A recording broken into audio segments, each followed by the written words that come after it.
Si je te fais écouter ce son, tu penses à quel film?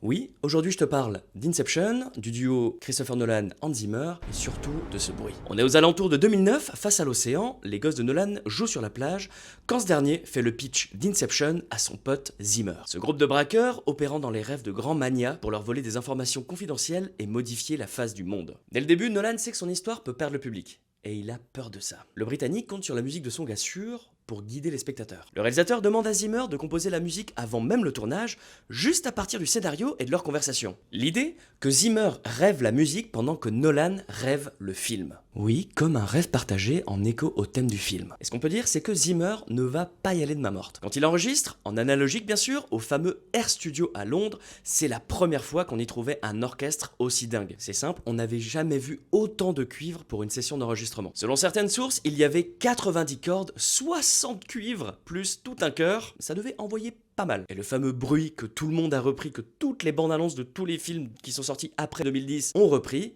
il était à la base dans le script. C'est le moyen que Nolan a trouvé pour montrer que le temps ralentit. Pour créer ce bruit, Zimmer a placé une brique sur la pédale forte d'un piano ouvert. Ainsi, on a une note en continu. Ensuite, il y avait 10 cuivres placés au-dessus de ce dernier qui ont joué en même temps à l'intérieur du piano et ça a fait vibrer toutes les cordes en même temps.